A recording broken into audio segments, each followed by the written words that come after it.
Very happy to have with us Gordon Kuba today. Gordon is a jazz drummer based in the New York, New Jersey area. Aside from performing with various jazz groups, he co-leads his fusion band First Mountain.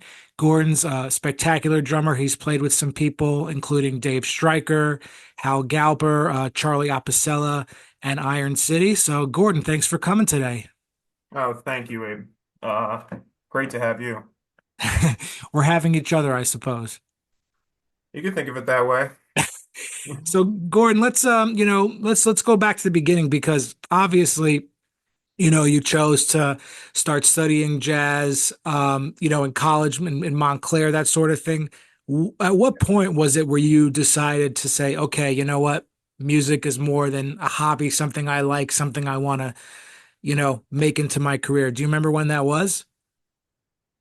Yeah, I think so. Because music has been kind of like a part of my life, and especially in my family since I was a kid. My grandpa was part of a rock and roll band, Bill Haley and the Comets, and my aunt was my middle school music teacher. And so being close to that, I always had music really strong in my life. But as a kid, I was just aimless. I wanted to be a cook at one point. I wanted to be a firefighter. I wanted to be an engineer. So when I got to the end of high school, unfortunately, my aunt was diagnosed with a brain tumor. Um, and that was a very big impact on me. Because I was very close with her. And like I said, even musically, that was just one of my main connections in my life was with my aunt and music. So as I was going into college, and she unfortunately, shortly passed after, um, I kind of told myself I would want to do music. Um, it felt like the thing to do. Like to carry on her legacy, kind of, or just, you were thinking about it already? A little bit, there was part of that. I was originally going to be going in as a music teacher, um, kind of like her, because she had that kind of impact on me. But later on, I discovered for myself that that kind of life was not for me, being in a public system at least. So I found my place with it. But really, yeah, during those years, it was going into college, I kind of found where I wanted to be, I think. So you made the decision to, pursue it more as a performance, focus. And, obviously that brings us to where we are today, actually becoming a professional musician. So when you're a professional, you have to, you do all sorts of different gigs and everything. I know, from playing jazz, I'm sure you've done, GB stuff. So a lot of people would say success is having X amount of followers or playing here or, you know, getting to go on tour with so and so. What does success mean to you as a professional musician? That's a question I struggle with all the time, because success, it's so easy to latch on to something, I think. Uh, a goal, a singular like thing, like you said, playing somewhere. I would love to play at Blue Note, you know. I would love to go on an international tour. You know, at some point in my life, I thought, oh, if I did that, I'd make it, right? And that's the other idea, making it. Um, no, success, I think it just changes throughout your life, right? Right now, for me, success is making a living with it. And if I can, do the things that I have to do financially or fiscally, however you want to think about it, to make those ends meet, and if I can do that exclusively through music, then I feel like I'm being successful right now. So all avenues of music, whether it's teaching, playing any type of gig, but just being able to, that's your primary source of income. Yes, yes. And, you know, I have aspirations, sure. Like Of I said, course. Yeah. right? Everybody does. So I guess that's where I started to, and when I say that's where, I guess I'm talking about in the last year recently, because I went through the Hodgkin's lymphoma treatment, which just kind of turned everything around. Um, so And thank God you're doing okay and back behind the drum kit and living, so God bless. yeah, really, really crazy that, you know, I could still do that. And really, yeah, really blessed. That's the best word to say. So I guess mentally after that, I changed gears. You know, I kind of thought, well, where I have to think about now and how to handle myself now. And I was confusing aspirations with success. And I think that a healthier way to think about it is to think of success as your own thing that, you know, is very unique to yourself and your life and where you are right now. Mm. And so where I am right now, I feel like that's where it is. Yeah, I also wanted to ask you too, because, having played with you before and, your jazz is your primary passion, I guess, in drums, that's fair to say, right? Yeah, yeah. So when you play jazz, obviously it's just, you know, it's it's fun. It's what we love to do. And I wanted to ask you because, having doing other types of gigs, non-jazz, are you able to get in the sort of headspace that the joy that you feel when you play jazz, or is it a totally different mindset? Oh, it's not totally different, I don't think. For me, it's all coming from the same place, for the most part. Um, you know, doing some, let's say, doing some corporate gig where like you have a already pre-planned set list with arrangements through the whole thing.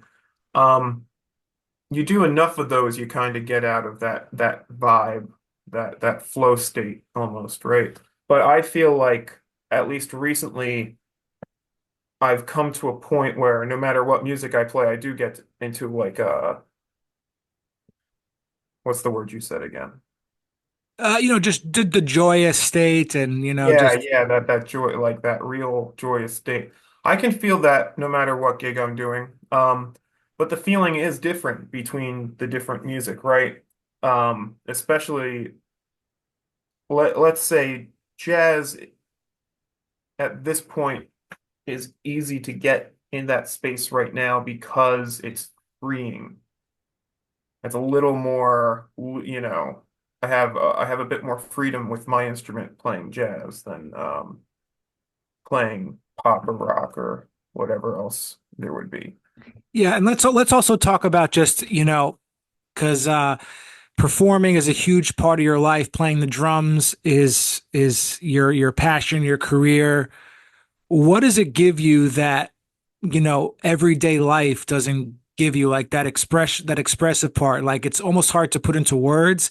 I kind of think of it as like it's another, language we speak. Like, well, what is like certain things you're able to only express behind the drum set? Yeah, it's a good question. Um, I don't know, it's like a spice of life thing, but it's like so much more than that, I think. Um, it's it's an itch you can't scratch, right? Unless you do this. It's but how do I say that? There's such an uplifting kind of feeling. It's almost spiritual. Yeah. And yeah, well that's another good place to go. Finding spirituality with at least with me and my kit has been a focus lately. Um, the spirituality comes from, you know, the emotions you feel when you play it. And if you want to be in that space and, you know, almost treat it as a meditation, that's where you can be. Yeah, it's an escape. I also, I was also kind of curious too because, um, you know, we're at the point in our lives as professionals where you kind of can reflect a little bit, and we meet many people who are mentors, who are older than us, and everyone seems to have their own opinion about telling us what to do. What's the most valuable piece of advice someone's given you that was the most useful, even if you chose to do the exact opposite of it? Like, someone told me it's better to be, like exceptional at one style than to be at all the others. What do you think the most valuable piece of advice you've gotten was?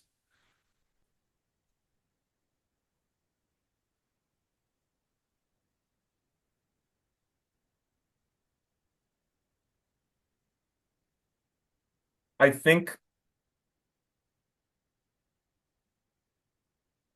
who was it? Jim Sawyer told me to smile. I asked him after Smalls one night, um, and that really made an impact on me. And this was just a month ago. But again, in the headspace I'm in right now, where I am in my life, that I feel is the most valuable advice. To enjoy it more. I take it so seriously. I catch myself taking it too seriously, like a life and death situation almost. Or like, I'm guilty of the same thing. It's yeah, yeah, and I think everybody is. So when I heard that, I kind of like realized, you're playing, right? And going back to the joy of playing. Do you think If it's I almost like a happy medium you have to find? Because it's like there's the part that we want to do the best we can. We want to assert our years and years of practicing. But then there's the other side, like just being in the moment and having fun. We're not caring what anyone else thinks about it. It's almost like you have to find a happy medium, right? Yeah, yeah, it's both. It really is both. And I found that when I mean, it's hard to try, but I still try when I try to smile and really relax. I play better. I'm just more fluid and kind of feel, like I'm either having better ideas or just moving around the kit better. So when I can really feel it like that too, that makes a big impact, I think. So man, I think that's been the best advice I've had. Again, it's for me in my life right now, but that's been with me. Yeah, I also kind of feel too like there comes a point where improvising just starts to make sense for you. Oh yeah. Not that you're like able to do it like so amazing, but it's almost like something switches. Like for me, like after Berkeley, I didn't feel like I was improvising at Berkeley, but then afterwards, like not once at college, after that, I saw someone play and I kind of took in the how they played. Like, was there ever a point for you where it's like, okay, now I'm starting to like really like do it? I don't know. I feel that literally every time I see somebody else play. Um, the people that I look up to. Um, it almost feels like every time's a lesson, It right? is. So Yeah. yeah, every time I like see something or I feel something that like, oh, okay, I could work on that, or I think I should think about that more. It goes to show you how just vast um this language and this culture can be, and just especially somebody, I've been close to Billy Hart. He is a man, he's like an encyclopedia, right? Every time I watch him play, I learn something. Yeah, Like, he's a legend for sure. man, and it's always different things. It's vocab, it's touch, it's dynamics, it's controlling energy. There's so much that so many great artists, have, that whether I feel like I could improve on it or I just appreciate it, it makes me think about it and it makes me work on it. Yeah, I also wanted to ask you too because you've gotten a chance to play with some great people I named before. If you could go back in a time machine and you had one night to play, with anybody like who's not alive anymore, one of like some of the masters, like in 1960 or something, like who would be in the Gordon Cuba trio or quartet or quintet? Who would be Oh, there? oh no. That's a good question. We can even Uh, just say bass and piano and one other if you want. no, I know. But I have to say, like, if I really wanted to like play with somebody, like I just having this thing in my head, like I'd want to play with Tony Williams. I don't care if we do a drum duo or like a two drummer, anything. I'd want to be able to play with him somehow. And that's number one. And that's number one. And if I really had to think about it, Elvin Jones, number two. But if I had to pick, if I was being a little less drummer-esque, it would be Coltrane, man. Coltrane is. You're the first person to say like the drummers, and that's so cool. I like multi-drummer arrangements. I mean, they have to work well, but they can be really empowering. That's the best word. Yeah, I also was curious too because you talk about Elvin Jones and Tony Williams, two of the greats. Who's a non-jazz musician today that you still draw inspiration from, or a band or something like that? Oh man.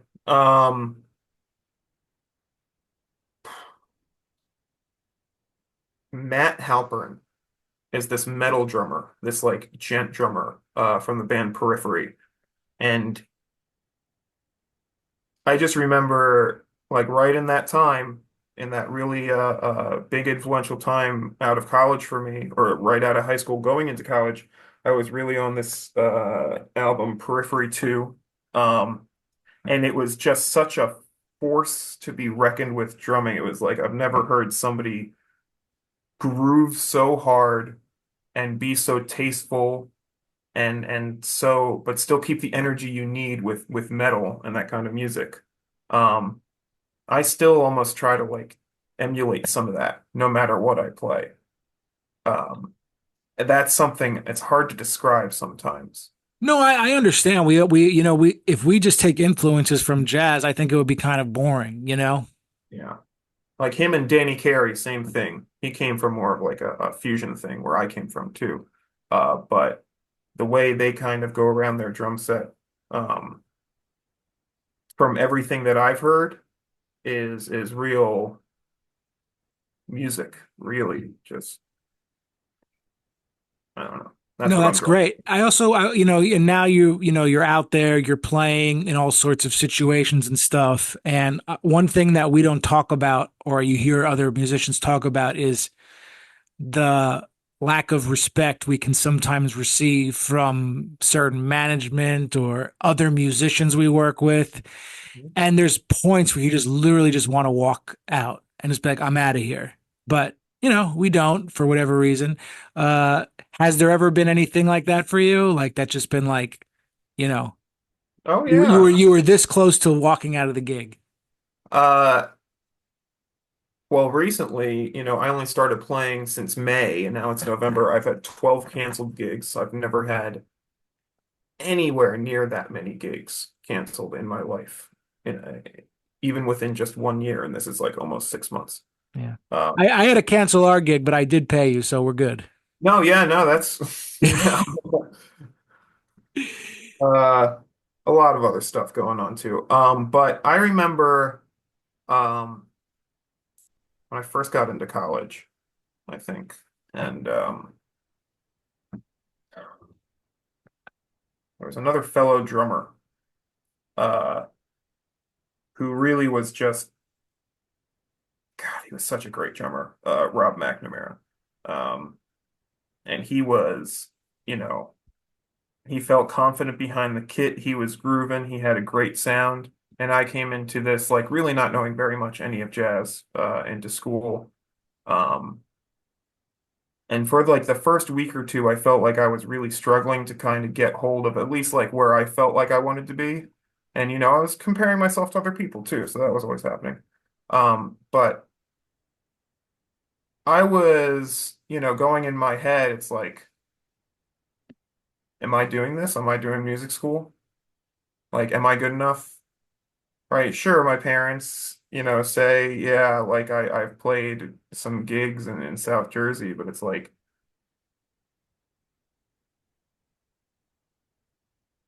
you have to be really goddamn good to be a musician. Like in some sense, I think I don't know. Then you go back to that whole thing about success. So maybe I'm not, maybe I'm wrong. No, Uh it's hard not to compare when you're first starting out.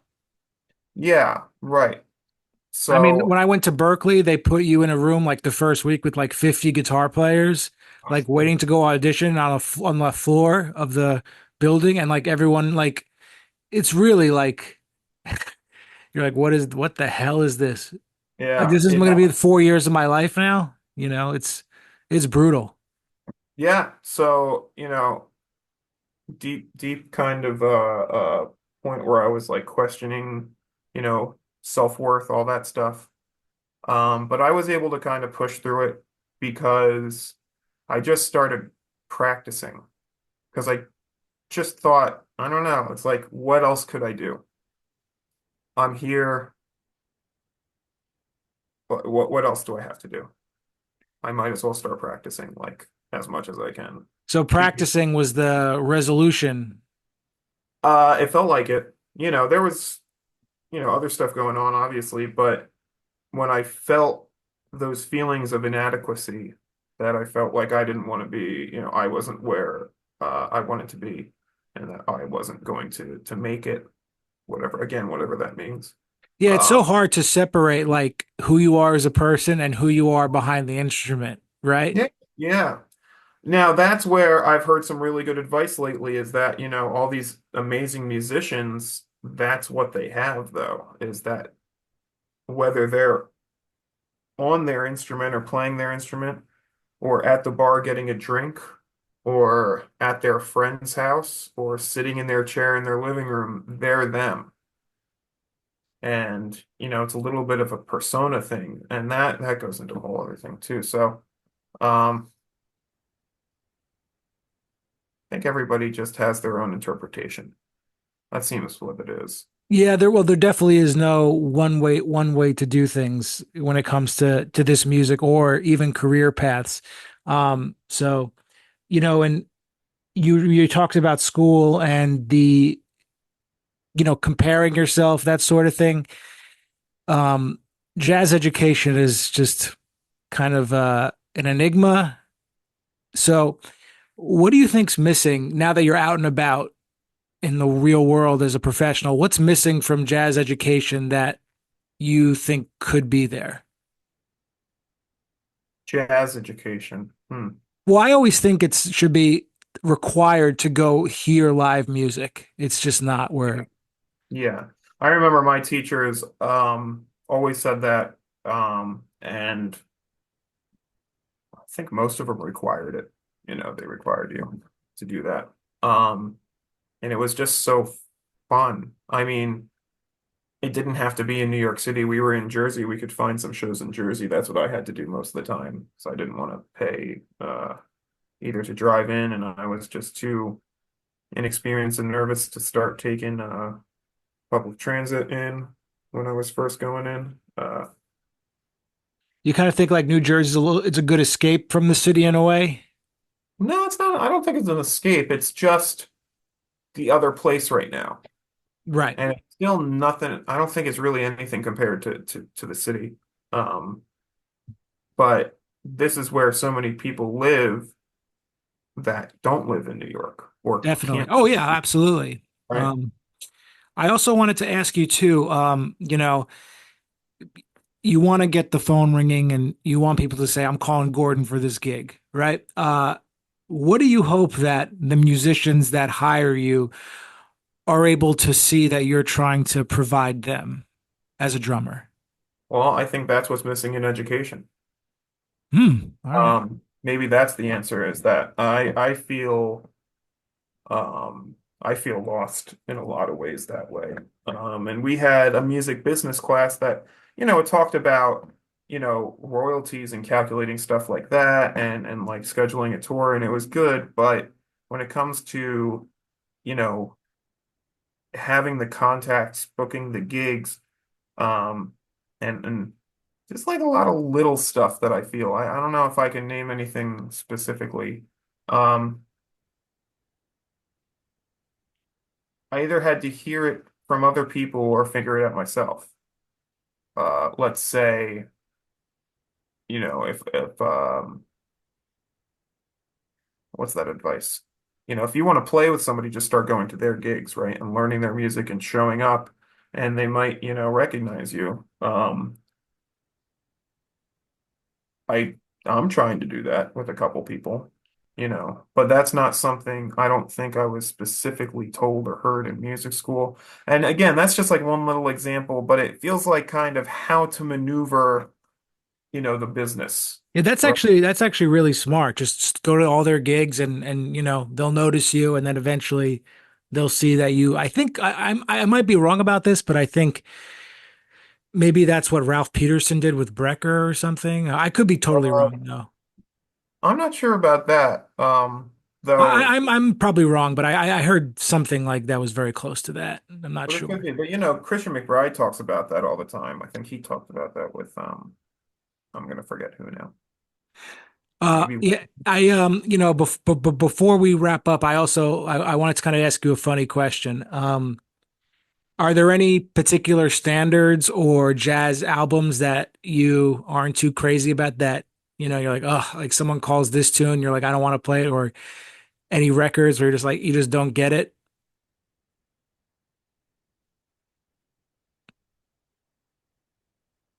Not off the top of my head, so maybe that's a good thing. Okay, good. Maybe I'll just won't think about it more. No, I like it. No, if we'll hopefully get the chance to do this again. And Gordon, thanks so much for doing this. Oh, thank you for having me, man. Well, great to see you.